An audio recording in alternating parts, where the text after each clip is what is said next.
हमारी संस्कृति, हमारे संस्कार सदा रहे हमारे साथ। भारत के महान ग्रंथों और काव्यों का संपूर्ण संकलन। सब्सक्राइब करें तिलक।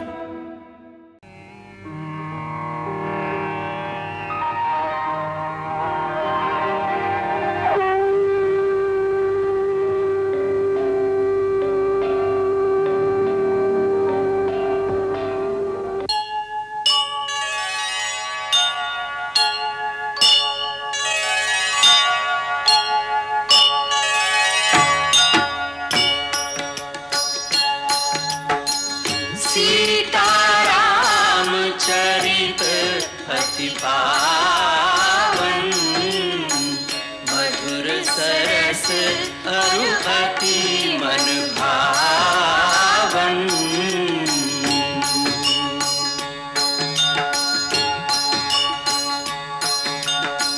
पुनि पुनि कीर्तने हो सुने सुनाए, प्यास बुझत न बुझाए।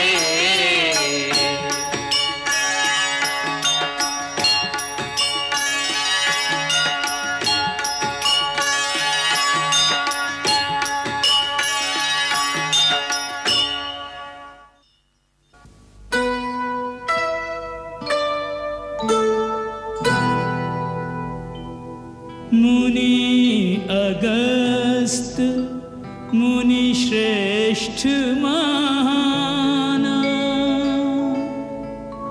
धरे शरीर ज्ञान विज्ञान।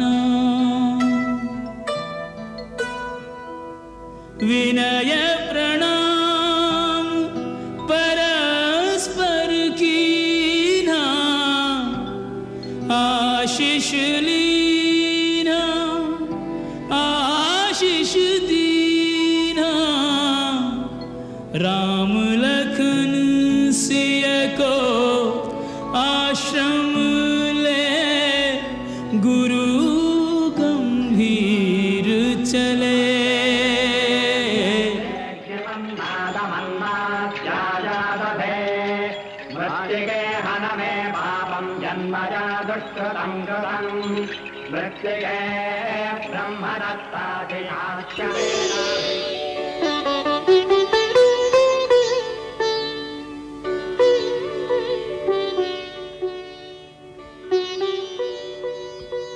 आज आर्यावर्त का सूर्य अगस्त्य आश्रम में उदय हुआ। हमारी चिरकाल की अभिलाषा आज पूर्ण हुई। हे मुनीन्द्र, वनवास काल में महामुनि भरद्वाज, महर्षि वाल्मीकि, अत्रि मुनि, सती शिरोमणि देवी अनसुया, सिद्ध जितेंद्रिय शरभंग आदि अनेक मनस्वी तपस्वी महान विभूतियों के सत्संग में व्यतीत घड़ियां जन्म जन्मांतर के पुण्य से प्राप्त हुई हैं। उस पर महात्मा सुतीक्ष्ण के सहयोग से आपके दर्शन तो मानो साक्षात सर्वेश्वर महादेव से साक्षात्कार होने के समान है। अपने सेवक को सदा ही बढ़ाई देना एक अच्छे स्वामी का गुण है। हे राम, तुम तो ये रहस्य जानते ही हो कि स्वयं भगवान शिव भी जिनके नाम का सदा जाप करते हैं, उन्हीं की कृपा से एक तुच्छ प्राणी को भी भक्ति, शक्ति, ज्ञान सब कुछ प्राप्त हो सकता है। ये विनय भाव ही तो आपकी शोभा है, अन्यथा आपकी महत्ता, आपकी महिमा तो देवताओं से बढ़कर है। अपने सूर्य तुल्य तेजस्विता से समुद्र शोषण करने वाले तेजोमय तपस्वी हैं आप। हे दीर्घायु महात्मन, आपकी सिद्धि के सम्मुख नतमस्तक होकर देवता, गंधर्व, सिद्ध, यति आपकी उपासना करके धन्य होते हैं। आज आपके चरणों में बैठकर जन्म सफल हुआ हम तीनों का। ये दुर्लभ पुण्य हमें अपने वनवास के अंतिम चरण में ही सुलभ हुआ है। जब तुम्हारे दंडक वन में आने का समाचार मिला था, तो हृदय में एक आशा जागी थी कि इस आश्रम में भी तुम्हारा आगमन होगा और हम तुम्हारे दर्शनों से अपने नेत्रों को कृतार्थ कर लेंगे। आज वो आशा फलीभूत हो गई। तुमने 10 वर्षों तक दंडकारण्य में ऋषियों की रक्षा का भार संभाला है। अब तुम्हारे वनवास का जो थोड़ा समय शेष रह गया है, उसे तुम हमारे आश्रम में रहकर व्यतीत करो। ये आश्रम राक्षसों के आतंकों से मुक्त है। यहाँ आकर हिंसक पशु भी अपनी हिंसा भूल जाते हैं। तुम्हें अपनी तपस्या और साधना में यहाँ के वातावरण से सहायता मिलेगी। यह आपका विशेष अनुग्रह है मुनिनाथ। आपके श्री चरणों की छाया में रहकर आध्यात्मिक लाभ प्राप्त करूं और शांति पाऊं, इससे अधिक सौभाग्य और क्या हो सकता है। परंतु आप तो मेरा उद्देश्य जानते ही हैं। मैं दंडक वन को राक्षसों और आसुरी शक्तियों के अत्याचारों से मुक्त करने की प्रतिज्ञा ले चुका हूं। इसलिए मैं अपने आप को इस परम सुख से वंचित करने पर विवश हूं। तुम ठीक कह रहे हो राम। मैं देख रहा हूं कि तुम्हारा कार्य और देवताओं का उद्देश्य अभी पूरा नहीं हुआ, और ये उचित भी है। इस दंडक वन पर तुम्हारे ही एक पूर्वज महाराज दंडक राज करते थे। नरभक्षी राक्षसों ने उस हरे भरे देश को उजाड़ दिया है। अतः हम तुम्हें कर्तव्य से विमुख नहीं करेंगे। नाथ, मुझे कोई ऐसा स्थान बताने की कृपा करें जहां मैं प्रहरी की भांति राक्षसों के आने का रास्ता रोक सकूं। ऐसा स्थान पंचवटी है। पवित्र गोदावरी के किनारे यह स्थान बड़ा सुरम्य है। तुम वहीं वास करो। उसके आगे जनस्थान में राक्षसों ने अपनी अग्रिम छावनी बना रखी है। तुम वहां से अपने सारे साम्राज्य की सीमा की रक्षा कर सकते हो।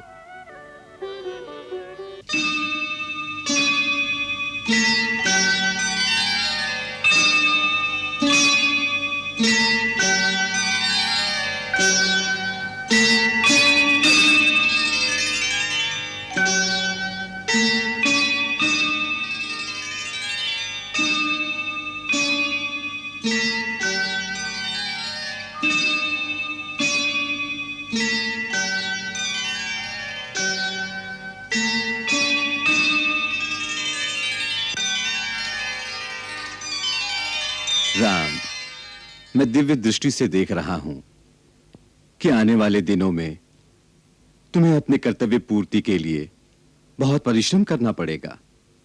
कई संकट आएंगे तुम्हारे रास्ते में।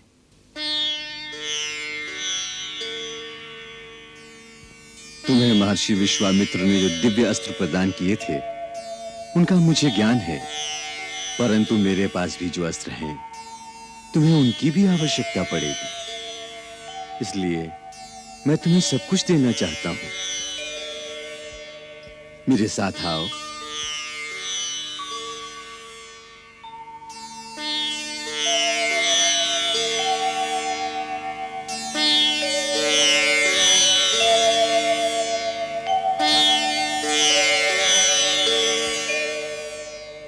ये महान धनुष शत्रु के किसी भी शस्त्र से नहीं कट सकता।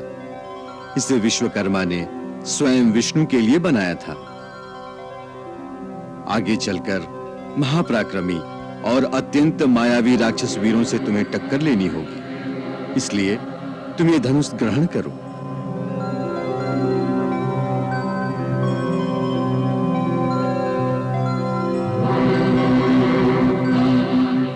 ये 2 दिव्य तुणीर हैं जो मुझे इंद्र से प्राप्त हुए हैं। ये अक्षय हैं। इनमें बाण कभी समाप्त नहीं होते। ये चारों बाण शत्रु का नाश करके विलीन हो जाते हैं और अपने तुणीर में फिर से प्रकट हो जाते हैं। ये तुम दोनों के लिए है। इन्हें ग्रहण करो।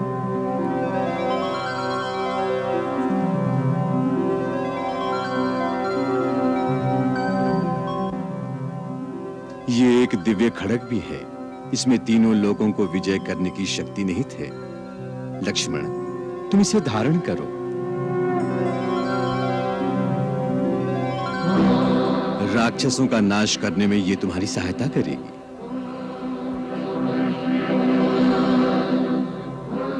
राम, ये वो बाण है जिसका शिव ने मेरु पर्वत से बनाए हुए महान धनुष पर अनुसंधान करके त्रिपुरासुर का अंत किया था। ये अमोद बाण भी मैं तुम्हें प्रदान करता हूं। इसे स्वीकार करो।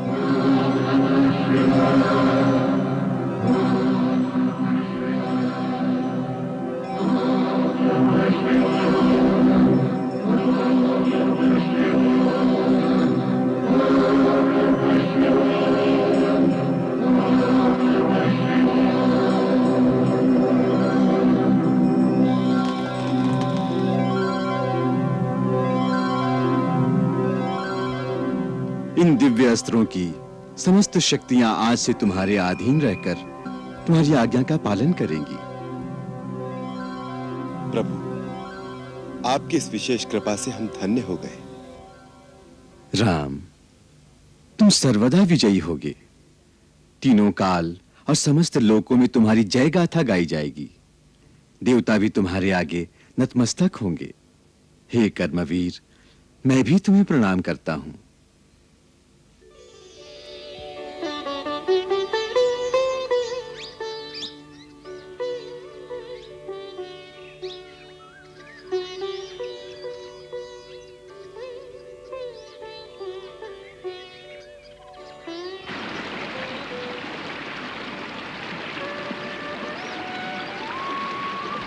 भैया, नदी के पानी की ध्वनि सुनाई दे रही है। लगता है हम गोदावरी के पास आ गए हैं। हाँ लक्ष्मण, यही पंचवटी होगी। वो देखो, वो क्या है?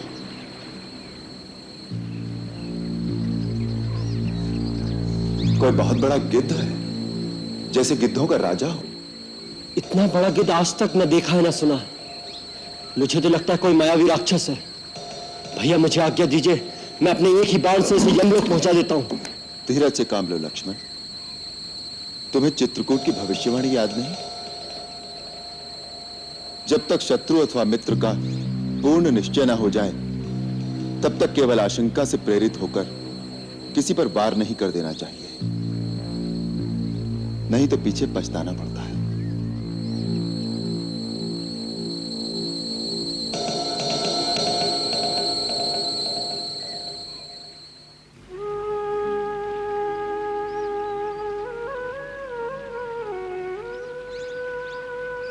हे महापक्षी, मैं आपका परिचय जानने की इच्छा से आपके सम्मुख आया हूं। आप कौन हैं और किस उत्तम कुल में आपने जन्म पाया है? यदि आप उचित समझें तो हमें बताने की कृपा करें। मैं इक्ष्वाकु वंशी महाराज दशरथ का पुत्र राम, अपनी भार्या और अपने अनुज सहित आपको प्रणाम करता हूं।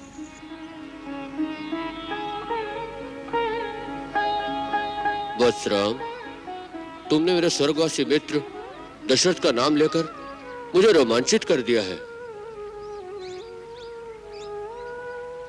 महापराक्रमी महाराजा दशरथ के साथ मेरी मित्रता देवासुर संग्राम के समय हुई थी, जब उन्होंने सम्रासुर का संहार किया था।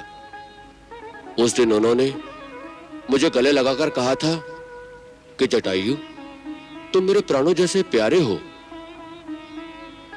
तुम उनके पुत्र हो तो जैसे मेरे ही पुत्र हो। रघुनंदन महर्षि कश्यप के 2 पुत्र हुए थे, गरुड़ और अरुण। गरुड़ श्री विष्णु जी की सेवा में चला गया और अरुण सूर्य देव की सेवा में लीन हो गया। मैं उन्हीं अरुण का पुत्र हूं। हम 2 भाई हैं। मेरे बड़े भाई संपत्ति गिद्धों के राजा हैं। मेरा नाम जटायु है। तुम लोग पंचवटी में पनकुटी बनाकर रहो। मैं उसके आसपास ही एक प्रहरी की भांति तुम्हारी रक्षा करता रहूंगा। पक्षीराज, आज कितना भाग्यशाली दिन है। आपसे मिलकर जैसे मेरे पिता मुझे फिर से मिल गए। अब मैं अपने आप को फिर से सनात और सुरक्षित अनुभव करता हूं। लक्ष्मण, यहीं पर अपनी पर्णकुटी बनाओ। हाँ वत्स, उधर नदी के किनारे वो स्थान सबसे उत्तम है।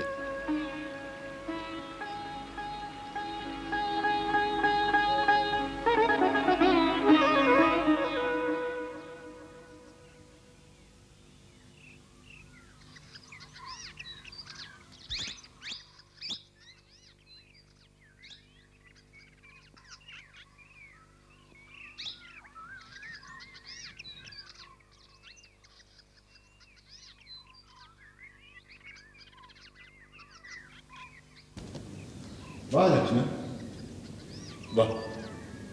देखा सीते, अपने देवर लक्ष्मण की कार्यकुशलता को। विश्वकर्मा बड़े बड़े भवन निर्माण कर सकते हैं, परंतु राजमहल से बढ़कर पर्णकुटी बात की बात में खड़ी कर देना बस लक्ष्मण का ही काम है। यहां तो विश्वकर्मा को भी हार माननी पड़ेगी। आपका प्रोत्साहन ही मेरी प्रेरणा का स्रोत है भैया। मैं तो केवल आपका दास हूं। तू मेरे लिए क्या है लक्ष्मण, ये कहने को शब्द नहीं है मेरे पास। वनवास में यदि तू मेरे साथ ना होता तो मैं अकेला क्या कर लेता। तेरी सेवा और सहयोग से ऐसा आभास ही नहीं होता जैसे मैं वनवास भोग रहा हूं। तू मेरा भाई ही नहीं, आज्ञाकारी पुत्र के समान सेवा करने वाला और पिता के समान प्रतिपालन करने वाला भी है। भैया, मेरा ये जन्म आपके इन चरणों में समर्पित होने के लिए ही हुआ है। भाभी, एक बार पूरी तरह निरीक्षण करके बता दीजिए, कहीं कोई कमी तो नहीं रह गई। सो तो मैं देख ही रही हूँ, कल्पना से भी अधिक सुंदर है इस पवित्र कुटिया का कोना कोना। तुमने तो मेरा स्वप्न साकार कर दिया देवर जी।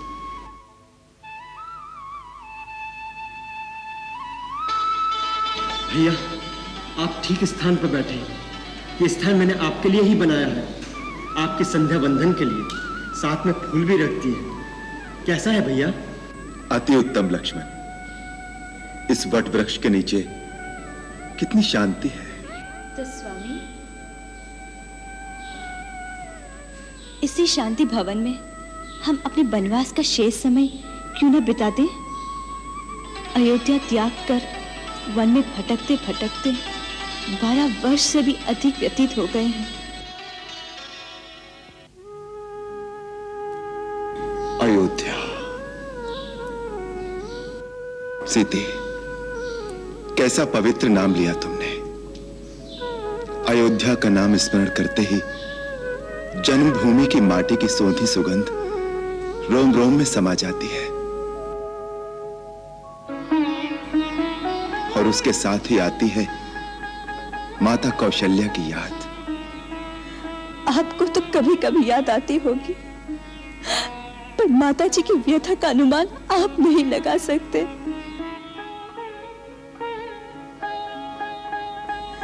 धर्म, धीरज, संयम सब अपने अंदर समेटे हुए बेटे का वनवास पूरा होने का एक एक दिन कितने कितने किस प्रकार वो अपने दिन बिता रही होगी।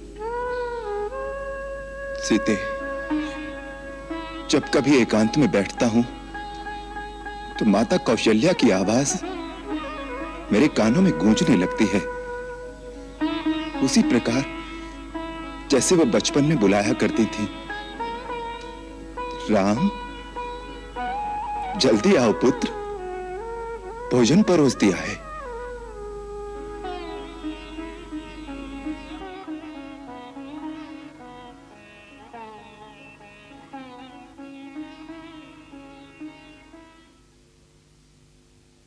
कभी कभी ऐसा लगता है जैसे कि मां अपने महल के झरोखे में खड़ी मेरा रास्ता देख रही हैं। धीरज रखो मां, हाँ धीरज रखो। अब थोड़ा ही समय रह गया है मेरे लौट कर आने में। मैं आ रहा हूं मां, मैं आ रहा हूं मां, मैं आ रहा हूं,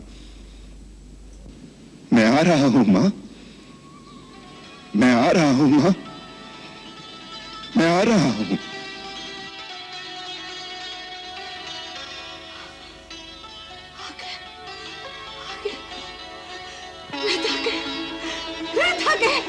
मेरा राम आ गया, मेरा राम आ गया। सुमित्रा, सुमित्रा, मेरा राम आ गया।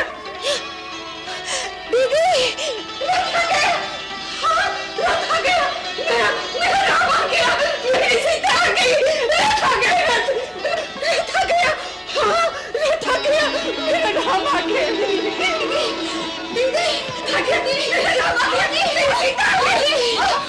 दीदी, क्या कर रही है दीदी, क्या कर रही है? सुमित्रा, सुमित्रा राम बेचारा लक्ष्मण भी आ गया।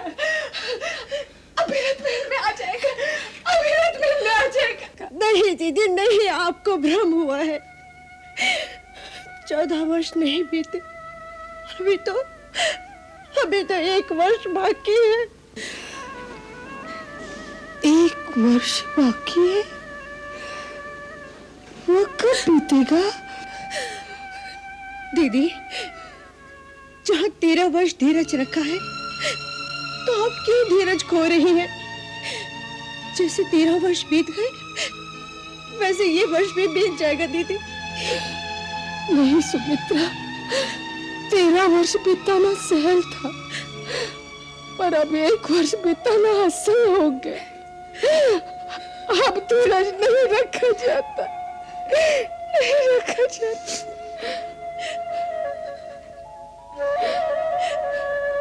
सुमित्रा, हाँ दीदी, यदि काल की गति रुक गई और ये वर्ष न बीता तो क्या करूंगी? नहीं दीदी नहीं, ये वर्ष भी बीत जाएगा दीदी, अवश्य बीत जाएगा। बीत जाएगा? हाँ दीदी, अवश्य बीत जाएगा। चलो दीदी, अंदर चलो, अंदर चलिए।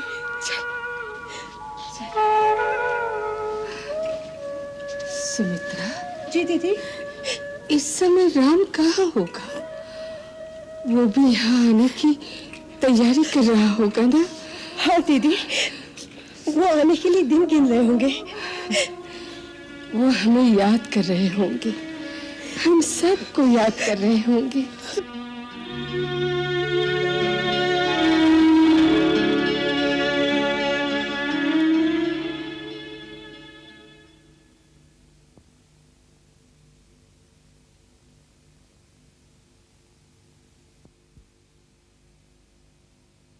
भैया,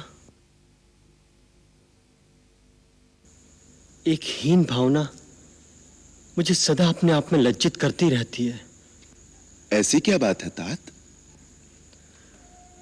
भैया, आप जैसे निर्विकार शांताकार की शीतल छाया में मेरा प्रतिपल प्रतिक्षण व्यतीत होता है, फिर भी मेरी वृत्ति इतनी उग्र क्यों है?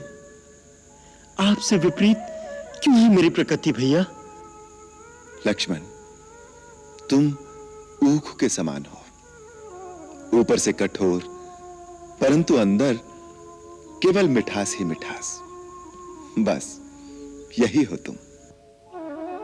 भैया, आपने स्वयं ही मेरे उग्र स्वभाव के लिए कई बार मेरी ताड़ना की है, परंतु आज मुझे बालकों के समान बहला रहे हो। जीवन में अनेक बार मेरे रक्त में क्रोध का उबाल आया है, उन सब का कुछ न कुछ औचित्य मैं सिद्ध कर सकता हूं, परंतु एक क्रोध, एक आवेश के लिए मैं स्वयं को कभी क्षमा नहीं कर सकता। वो क्या? देवता समान भरत भैया पर संदेह, उनके प्रति दुर्भावना, उन पर शस्त्र प्रहार के लिए तैयार हो गया मैं। इस ग्लानि को मैं अपने मन में से कभी नहीं निकाल पाता।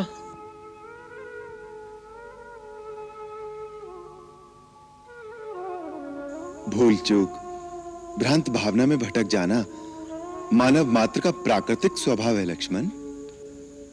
भैया, पर आपसे कभी कोई भूल क्यों नहीं होती? तुम्हारी यह भावना अपने राम भैया के प्रति असीम श्रद्धा मात्र है। उसी के आवेश में उस समय भी तुम्हारे मन में भरत के प्रति संदेह उत्पन्न हो गया था। लक्ष्मण, वास्तव में तुम भावना प्रधान हो। तो क्या भावुक होना बुरी बात है भैया? नहीं, भावुक होना तो अति सुंदर बात है। भावना विहीन मनुष्य एक हिंसक पशु के समान होता है, परंतु जब भावना पर ज्ञान का अंकुश न रहे तो भावना के आवेश में कई बार भूल हो सकती है। परंतु जो आपकी भांति ज्ञानी ना हो, वो अपनी भूल का प्रायश्चित कैसे करे, अपनी भूल कैसे सुधारे? पश्चाताप से। तुम्हारे मन में जो पश्चाताप की भावना है उसी से प्रायश्चित हो गया समझो। परंतु भरत भैया ने भी मुझे मन से क्षमा किया होगा कि नहीं? क्षमा का प्रश्न तो तब उठता है जब उसने तुम्हें अपराधी माना हो।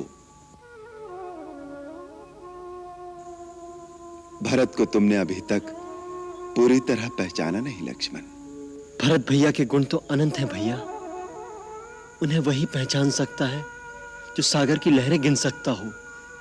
सागर की लहरों से अनंत है फूक की लहरें तेवर जी।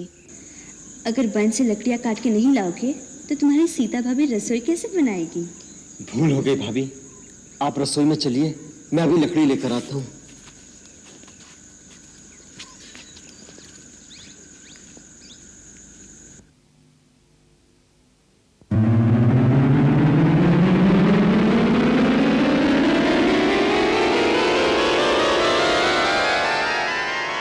शूर्पणखा व्याकुल भई खो बैठी चित चैन, राम रूप को देख के चकाचौंध भय नैन। कामातुर लोलुप नारी भई अंध गई मत मारी, भई अंध गई मत मारी, कामातुर लोलुप नारी।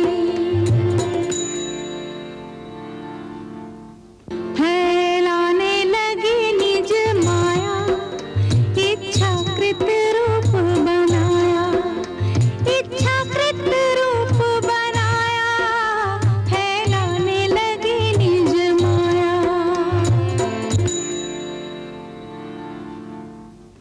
अंबर से भू पर गिरी लगा काम का बाण, झुलस उठी कामाग्नि में, बस में रहे न प्राण।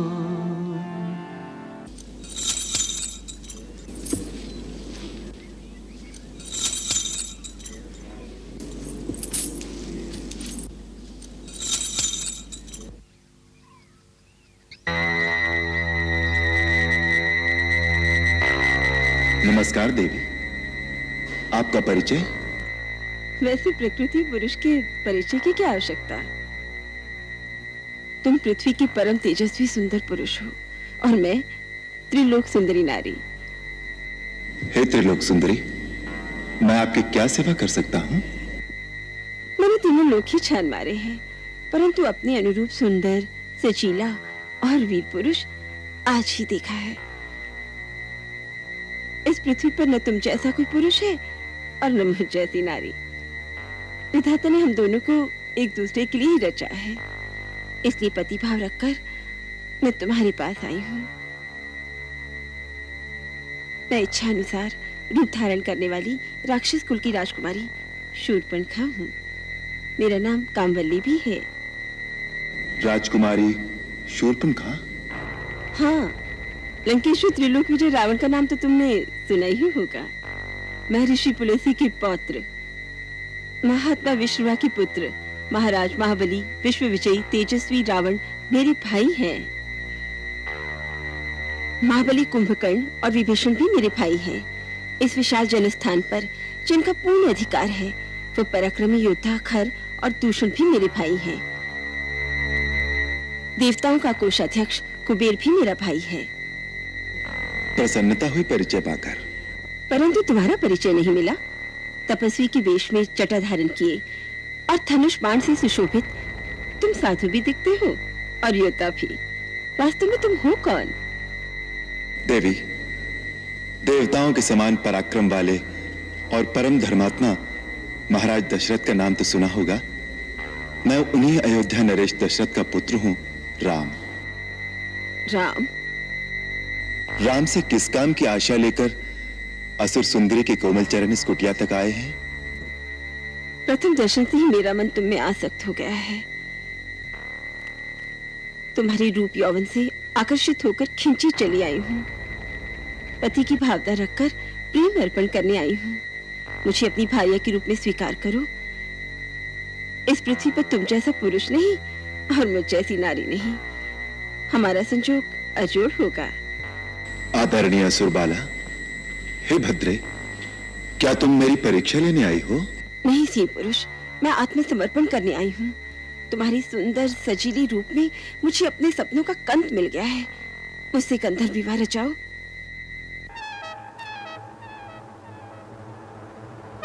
मैं विवाहित हूं। ये मेरी परिणीता धर्मपत्नी सीता है।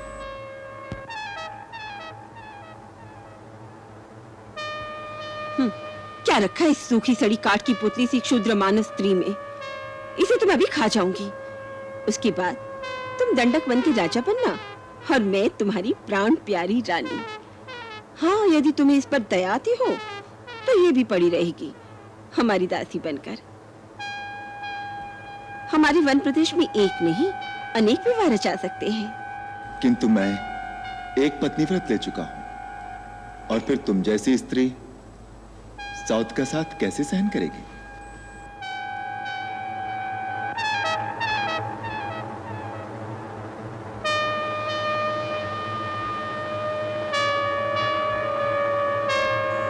भाभी जी, मैं वन से आपकी रसोई के लिए सूखी सूखी लकड़ियां ले आया हूं।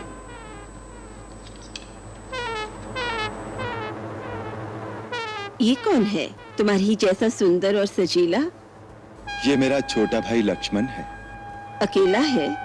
हाँ, वन में तो अकेला ही है। तो ठीक है, मैं इसके सन्मुख विवाह का प्रस्ताव रखूंगी। तुम स्वच्छंद विचरण करने वाली नारी ठहरी, तुम्हें मनमानी करने से कौन रोक सकता है? प्रयत्न करके देखो।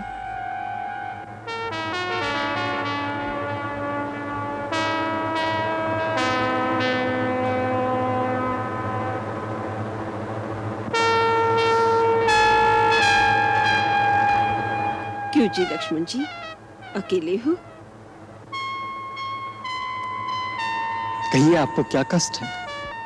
कष्ट नहीं, मैं तुम्हारे लिए सुख और आनंद का प्रस्ताव लेकर आई हूँ। अभी तो आप भैया से कुछ याचना कर रही थी। उस भाग्य ने मेरी बात का मोल ही नहीं जाना। कहता है मेरी स्त्री साथ है। छोड़ो उसे, मैं हर तरह तुम्हारे योग्य हूँ, तुम मेरे योग्य हो। मेरा परिणय प्रस्ताव स्वीकार करो। भद्रे, स्वामी को छोड़कर सेवक के पास क्यों चली आई? क्या तुम्हारी दृष्टि में स्वामी और सेवक में कोई अंतर नहीं? हे गजगामिनी, कहां तो तुम स्वामिनी बनने के सपने देख रही थी। मैं तो अपने बड़े भैया श्री रामचंद्र जी का दास हूं। मेरी संगनी बनकर भैया भाभी की सेवकाई करते करते थक जाओगी। रानी बनते बनते दासी क्यों बनना चाहती हो? जाओ, वहीं जाकर अपनी मनोकामना की याचना करो। मैं यहाँ याचना करने नहीं आई।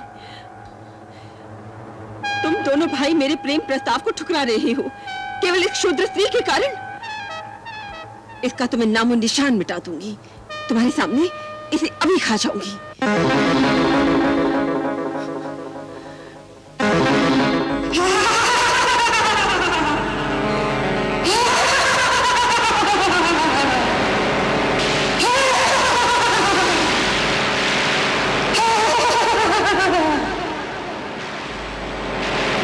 लक्ष्मण, इस कोमल ककड़ी को चबाकर खा जाऊंगी। तब तक तुम मेरे साथ विवाह करोगे?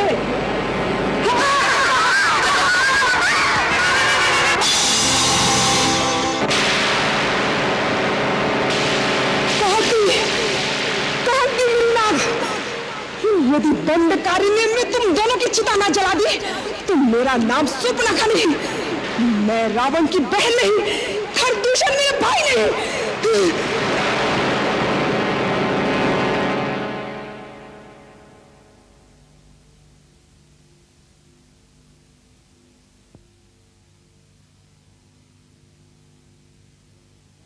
बेचारी अबला। भला कहो भैया। फिर भी अच्छा नहीं हुआ। बुरा क्या हुआ? स्त्री थी? दुराचारणी दुष्टा थी। महर्षि विश्वामित्र ने भी ताड़का वध का आदेश देते समय यही कहा था। ऐसी दुष्टा नारी का वध करने में कोई दोष नहीं, हमने तो केवल उसकी नाक काटी है। एक लज्जाहीन स्त्री जब कामातुर हो जाए तो उससे भयानक और कोई नहीं होता। वो तिरस्कृत होकर अपना और दूसरों का सर्वनाश कर सकती है।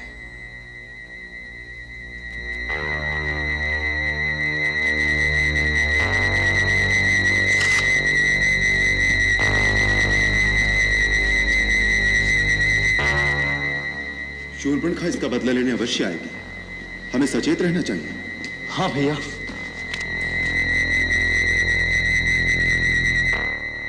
मंगल भवन अमंगल हारी, प्रभु सुदशरथ अजिर बिहारी।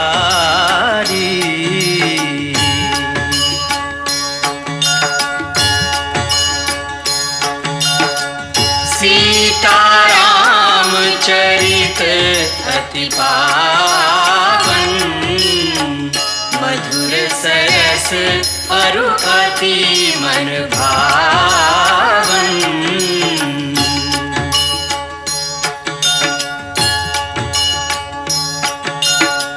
पुनि पुनि कितने हो सुने सुनाए, हिय की प्यास बुझत न बुझाए।